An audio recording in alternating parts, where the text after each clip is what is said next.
Bonjour, je vous présente ma dernière application, le solveur de Sudoku de la ménagère. Rassurez-vous, cette application est destinée à tout le monde. Sans plus tarder, voici les principales fonctionnalités de ce solveur de Sudoku. Pour rentrer une grille, vous avez plusieurs possibilités. Soit en passant directement par l'interface graphique, comme ici, en cliquant sur une case et en entrant le chiffre correspondant. Si vous faites une erreur et que vous vous trompez de chiffre, comme ici, vous pouvez alors le supprimer avec la touche Supprime et en rentrer un nouveau. Une fois que la grille est complètement rentrée, faites une vérification. Il ne vous reste plus qu'à aller dans le menu Fichier, sauvegarder une grille, choisir un répertoire,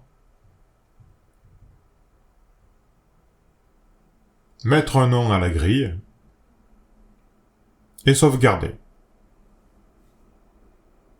Et c'est fini.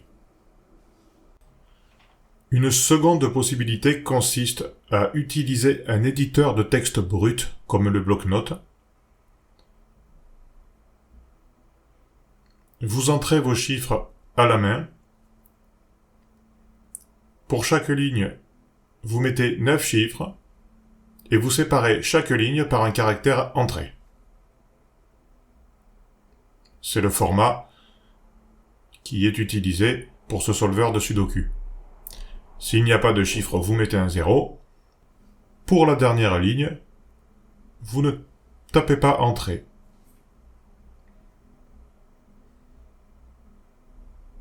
Vous sauvegardez sous un nom de votre choix et un répertoire de votre choix. Vous pouvez utiliser l'une ou l'autre des deux méthodes, mais celle-ci a l'avantage d'être un peu plus rapide.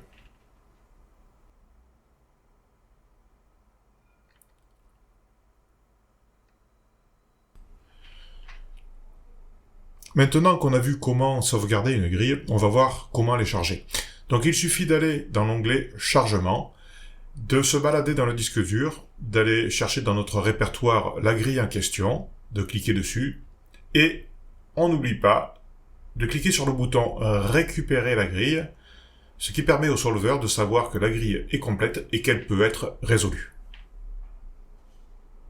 Basculons désormais sur l'onglet Méthode, car c'est ici que sont recensées toutes les méthodes de résolution utilisées dans ce solveur. Bien sûr, la liste n'est pas exhaustive, mais il n'empêche qu'on peut résoudre une quantité impressionnante de grilles. Notez que le solveur comporte la méthode de la force brute, mais qu'elle est utilisée en dernier recours seulement. Cette liste est configurable, c'est-à-dire que vous pouvez désactiver les méthodes de votre choix. Disons par exemple rectangle unique, triplé caché, et puis ALS. Vous mettez à jour en cliquant sur le bouton en haut de la liste, mise à jour des méthodes. Et voilà. Évitez toutefois de décocher solution unique et singleton caché, car cela pourrait poser des problèmes de dysfonctionnement par rapport aux autres méthodes qui comptent sur ces deux méthodes de base. Sachez également que toutes les méthodes sont mises en œuvre dans l'ordre affiché à l'écran, et pour plus d'informations sur le fonctionnement de l'algorithme, je vous invite à lire la partie correspondante dans le guide d'utilisation de l'application, car cet aspect est traité en profondeur.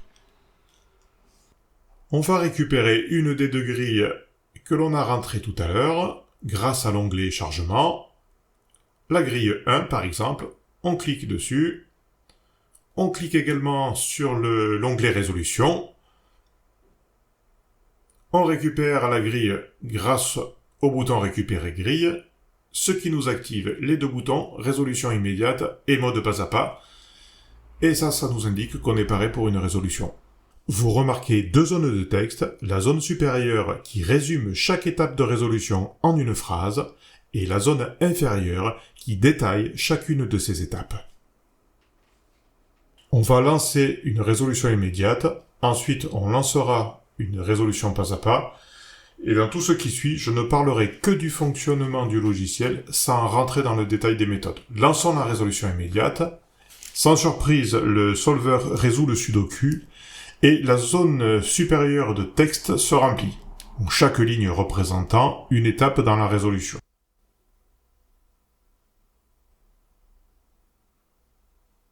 On peut, si on le souhaite, afficher un résumé, à la fois succinct, mais très précis, de toutes les méthodes utilisées dans la résolution du sudoku, avec le nombre de coups total et le taux de résolution. On va rejouer cette grille en mode pas à pas. On clique sur rejouer et on clique successivement sur le bouton mode pas à pas. Les premières méthodes sont des méthodes basiques et la zone inférieure nous renseigne sur les suppressions à effectuer.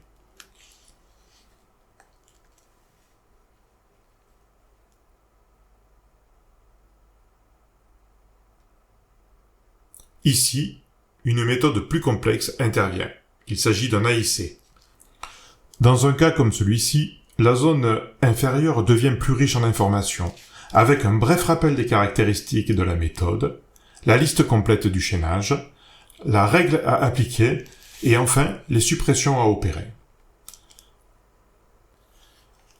Par ailleurs, la grille fait apparaître des flèches rouges pour les liens forts et des flèches en pointillés bleus pour les liens faibles. Sachez que pour des raisons de clarté, il n'y a pas de flèches pour les liens intracellulaires. Ne les cherchez donc pas. L'application est responsive. On peut réduire la taille de la grille et on observe qu'elle suit parfaitement le redimensionnement, même les flèches.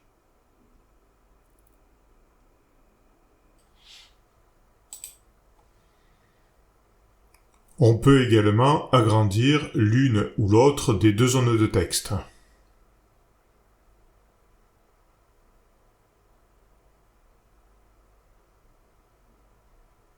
On peut réduire la fenêtre également.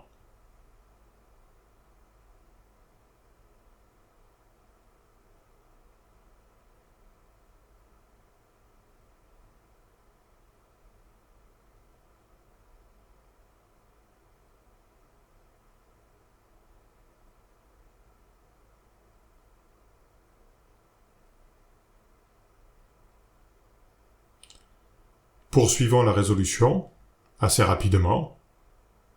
D'autres AIC, un ALS, un autre ALS sous une autre forme, un singleton caché, un Y-wing, des solutions uniques, un triplet isolé, une paire cachée ici, un XY chain, un AIC de nouveau, un rectangle unique, une paire cachée, un Y-wing,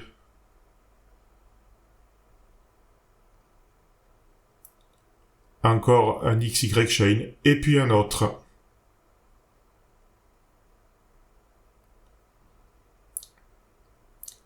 On arrive vers la fin de la résolution.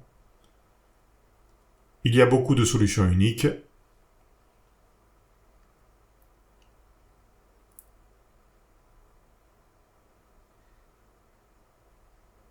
Voilà, la grille est résolue. On peut afficher à nouveau le résumé. On va passer maintenant à quelque chose qui fait toute la particularité de ce solver, c'est le menu outils. Il y a deux items dans ce menu. On va commencer par l'item paramètres. Alors de quoi s'agit-il ? Il s'agit d'effectuer certains réglages afin d'assurer le meilleur compromis possible entre les performances de l'ordinateur et le taux de détection, donc le taux de résolution des grilles.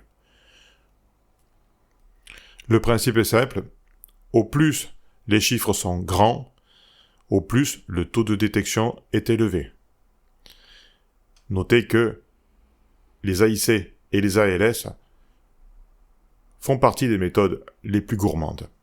À l'inverse, si je règle tous ces chiffres au minimum, alors le taux de résolution sera plus faible, mais par contre, l'ordinateur sera très rapide. Donc on revient aux réglages par défaut, car ils ont été pensés de manière à avoir un très bon compromis. Il faudra être raisonnable sur tous ces réglages lors du traitement de grille par lot. On voit ça maintenant. Qu'est-ce que j'entends par traitement de grille par lot ? Eh bien, il s'agit de créer assez rapidement une base de données sur un ensemble de grilles que l'on a préalablement stockées dans un dossier. Qu'est-ce qu'on va obtenir ? Un fichier HTML, lisible par n'importe quel navigateur, et qui recensera en début de page des statistiques générales sur l'ensemble de vos grilles, mais aussi un résumé très précis des méthodes utilisées pour chacune d'entre elles. J'ai dans un dossier tout un magazine Sudoku Megastar Maestro. On clique sur traitement de grille par lot. On va chercher le dossier dans lequel se trouve notre magazine. Et on valide.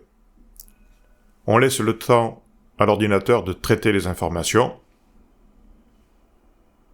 Et voilà. Notez qu'il a fallu 7 secondes seulement dans ce cas, mais dans des cas extrêmes, avec plusieurs milliers de grilles et qui plus est des grilles extrêmement compliquées, ce temps peut être beaucoup plus long.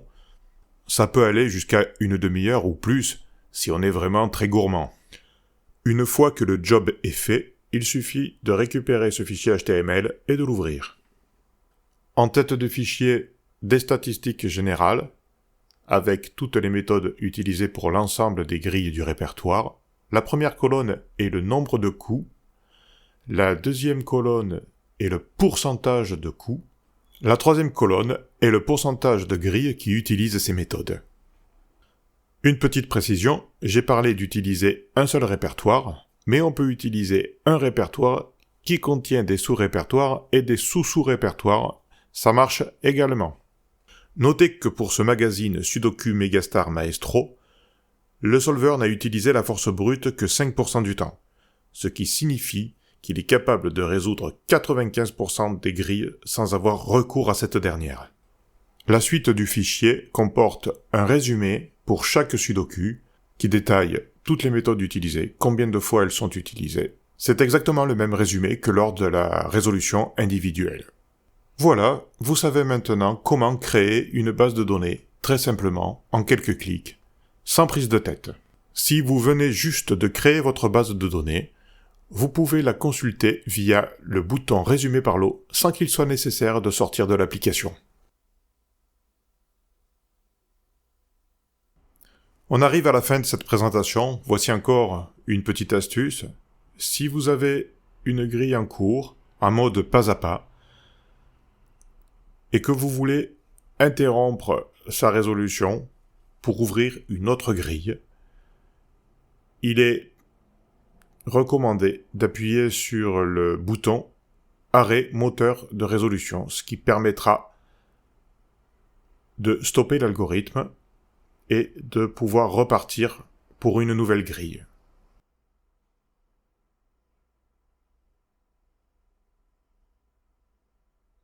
N'hésitez pas à vous rendre dans le guide d'utilisation de l'application où vous trouverez toutes les informations utiles.